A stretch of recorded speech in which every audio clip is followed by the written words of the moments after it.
안녕하십니까. 신통을 꿈꾸다의 상청 이종권입니다. 좀 간만에 영상을 다시 찍는 것 같습니다. 네. 그 사이에 이제 여름도 다 가고 내일 모레면 이제 9월이네요. 자, 오늘 신통을 꿈꾸다 영상을 이제 제작을 하면서 오늘의 주제는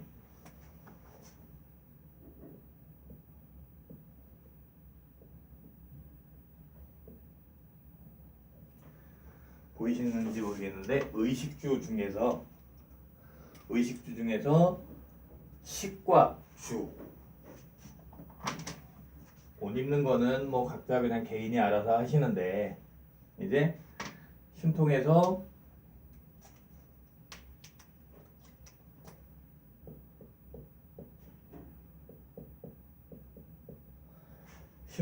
식과 주는 어떻게 할 건지 그거를 좀 말씀을 좀 드리고 싶어요. 자, 오늘 아침에 제가 이 영상을 촬영을 하기 위해서 종강역에 있는 여기 유쾌한 발상까지 오는 동안에 뭐 책도 좀 잠깐 읽었었고, 그 전에 이제 그 인터넷도 좀 보고 그랬어요. 근데 그 내용을 이렇게 보면 어떤 내용을 봤었었냐 하면, 그 요번에 다들 아시겠지만 그 문재인 정부 새로운 정부가 출범이 되면서 부동산 대책을 잡겠다. 부동산 지금 문제를 해결하겠다라는 그런 개념으로 파리 대책이라는 그 부동산 대책을 내놓은 그 영상을 하나 아침에 보게 되었어요. 그래서 그거를 파리 대책에 대해서 제가 설명을 하고 그렇게 말씀을 드리겠다 그런 내용은 아니지만, 적어도 좀 문제가 좀 있지 않나 싶은 생각에, 꼭 신통이 아니더라도, 물론 저는 항상 신통이긴 하지만 신통이 아니더라도 지금 현재 우리가 사는 것에 대한 문제가 좀 있다라는 얘기를 좀 하고 싶어서 오늘은 식하고 그 중에서도 특히 주에 대해서 이야기를 많이 하게 될 것 같아요.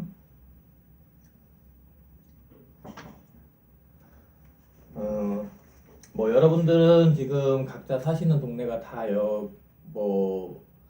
지방도 계실 거고 아니면 대도시에 계시는 분들도 있으실 건데, 저 같은 경우에 지금 서울에 거주를 하고 있고요. 서울에 이미 아파트가 많이 있는데 지금 또 아파트들이 많이 지어지고 있어요.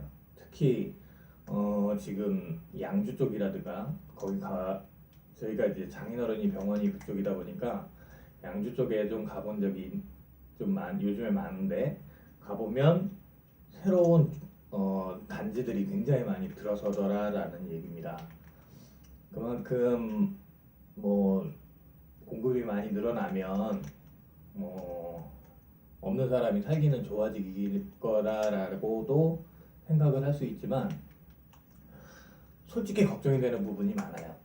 왜냐하면 앞서 있는 우리가 보통 일본을 보면 10년 후에 우리를 본다 이런 얘기를 하는데, 보면 그 일본의 수도라고 할 수 있는 도쿄 인근의 위성 도시들이 공동화, 집이 비는 그런 형태가 발생이 되더라는 것이죠.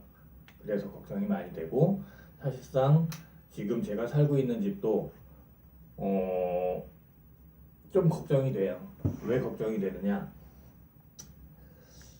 제가 살고 있는 집이 88년도, 89년도 그때 지어진 아파트거든요. 상계동에 있는 그 주공 아파트들이 대부분 다 88년, 89년에 지어졌어요.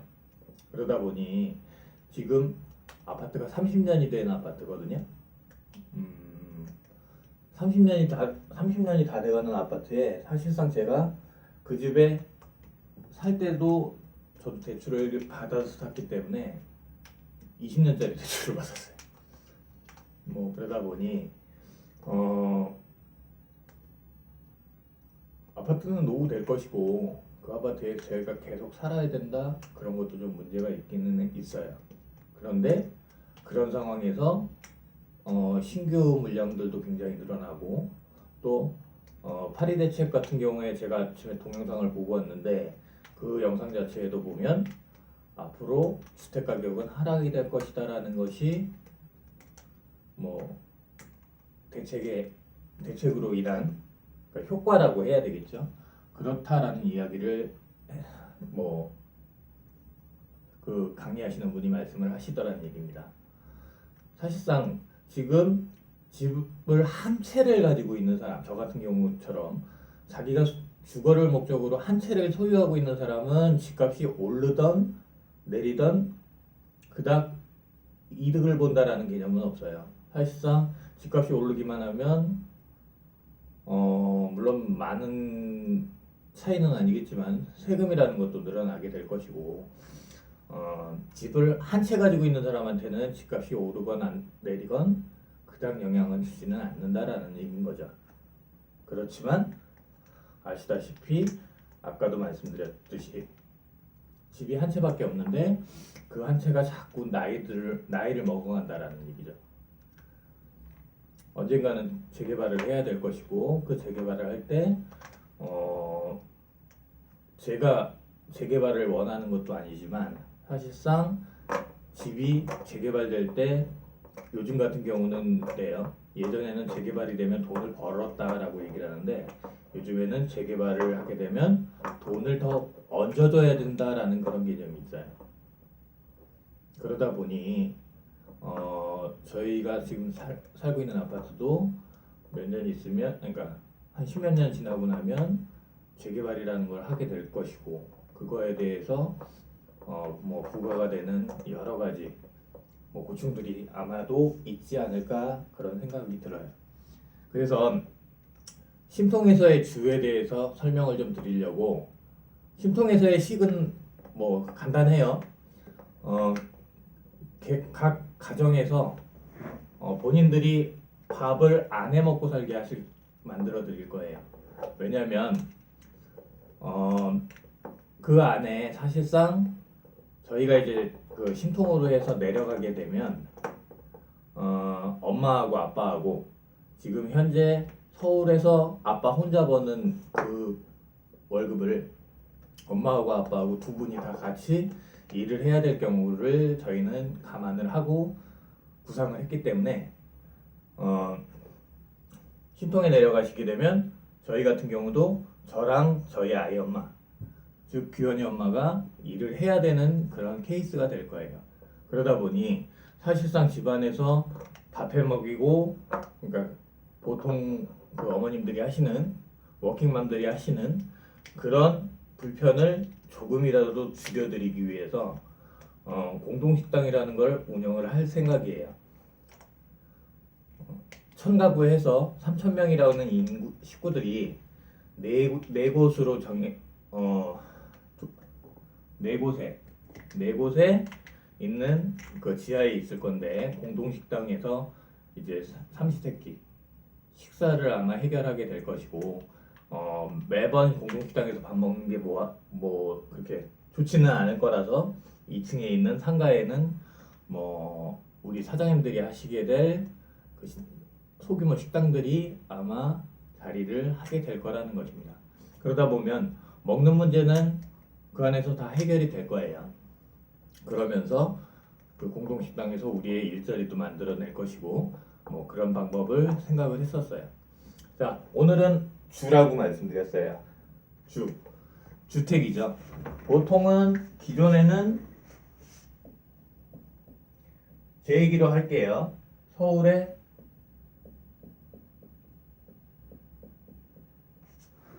아파트 어디가 될지는 모르겠지만 심통의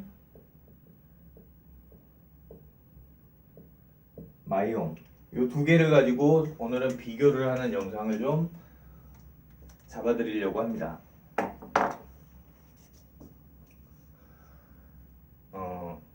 제가 살고 있는 서울의 아파트는 사실상 제가 처음에 집을 샀던 시점.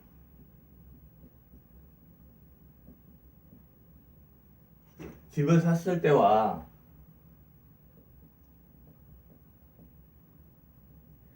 현재 시점 사이에 집값의 상승폭이라는 게 있어요. 뭐 사실상 저도 샀을 때보다는 지금 집값이 오르긴 올랐어요.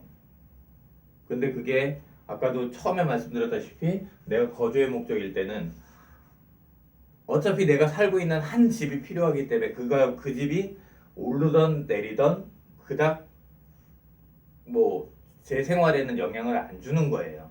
하지만 금액 자체만큼은 올라가 있다라는 얘기인 거죠. 그죠? 그러다 보니 사실상 가격의 여기 시점을 A 시점과 B 시점이라고 해요. 그냥 이해하기 쉽게.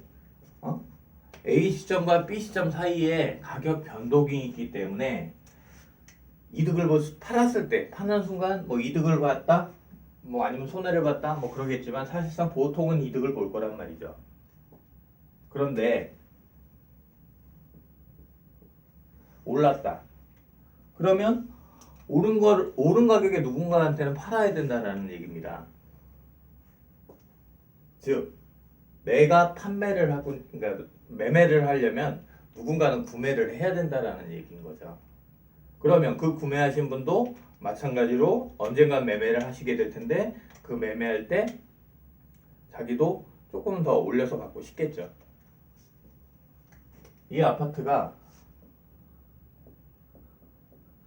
A라는 사람한테 팔리고 B라는 사람한테 팔리고 C라는 사람한테 팔리고 D라는 사람한테 팔렸다가 나중에는 어떻게? 뭐 시간이 흐르니까 저희 아들 자녀 세대도 언젠간 아파트를 구매를 해야 될 거란 얘기인 거예요. 100원 올려받고 200원 올려받고 300원 올려받고 400원 올려받으면 나중에 우리 아들 그때는 500원 될 거 아니라니 이런 얘기인 거죠. 집값이라는 건 그렇게 내가 조정할 수는 없는 거지만 어쨌거나 뭐 상승이라는 부분을 계속 할 거고 그 나중에 부담은 우리 자식들이 져야 한다라는 얘기인 거죠. 근데 마이홈은 제가 책에다 써놨는데 사는 시점에 1억을 주고 들어간다고 했어요. 근데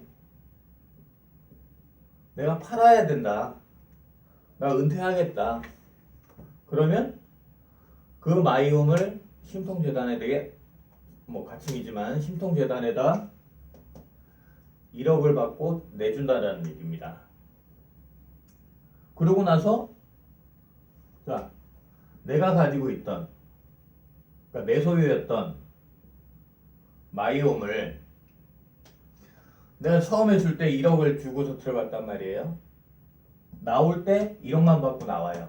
그러면 이 공동체, 심통이라는 공동체 안에서 이 1억 주고 산 거를 그럼 나는 그러니까 심통도 돈을 벌어야 되니까 뭐 1억 1천만 원을 받고 팔아야 되겠다라고 생각을 안 하게끔 한다는 거죠. 물론 저기 위에 있는 전제사항은 있지만 제 계획상으로는 지금 1억이라는 돈처럼 뭐 몇 년 후에 건립될 때도 1억을 받을 거고요. 나중에 사시다가 은퇴한다고 그 집을 내놓게 될 때도 1억에 내놔야 된다라는 게 전제 조건이에요. 심통이 살기 좋다라고 말씀을 드리는데 심통이 살기 좋은 우리 공동체가 되려면 이런 전제 조건이 지켜져야 됩니다. 저는 그걸 강조를 하고 싶었고 요 조건이 지켜진다면 우리 자식들도 쉽게 마이홈을 구입이 가능하다라는 거죠. 기존에 저런 식으로 서울의 아파트 가격처럼 가격이 오를 때 올리고 내릴 때 팔면 손해본다 이런 개념이 아니라는 겁니다. 이 개념을 이해를 하셔야 심통이 이상이 아니구나라고 생각을 하실 거예요. 왜냐하면 자본주의 사회 안에서 무슨 모두가 잘 사는 사회를 만든다라고 생각을 하느냐? 바로 지금 좀 전에 말씀드렸던 내가 들어갈 때 내 소유로 돌려놓았다면 그 소유는 내가 나올 때는 똑같은 조건으로 다른 사람도 구매를 할 수 있게끔 그런 시스템이 장착이 되어야 신풍돔이 유지가 가능한 거예요. 그러지 않으면 내가 살 때 내가 살면서 조금이라도 돈을 더 많이 받아야 된다라는 그 욕심을 그 조금을 못 버리면 내 자식은 2배, 3배, 4배 이런 부담을 가진다라는 얘기인 거죠. 그래서 그런 조건을 유지를 해야 한다라는 게 신통에서의 사회적 약속이에요. 그게 공익을 위한다는 얘기인 거였고요.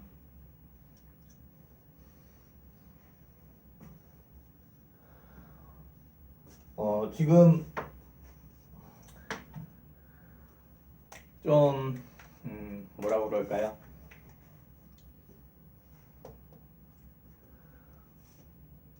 남들이 안 하는 얘기를 하다 보니까 뭐 조금 이해가 안 되실까요? 근데 사실 이해가 안 될 건 없을 것 같아요. 무슨 얘기지? 사실상 현재로 그러니까 물론 이게 지금 제 계획상 2018년도에 시작을 할 내용이긴 하지만 2018년도에 집값이 1억이면 여러분들은 현재 사시는 조건보다는 훨씬 좋은 조건으로 들어가시는 거예요. 근데 나올 때도 1억이라는 자기가 처음에 냈던 만큼만 돌려받아서 나온다라는 그 조건만 수긍을 해주신다면 지금보다 훨씬 더 좋은 조건으로 삶을 영위해 가실 수 있게끔 해드리겠다라는 게 오늘의 주제였습니다. 또 이제 영상을 또 이어갈 텐데 오늘 영상은 여기까지만 하는 것으로 하겠습니다. 감사합니다.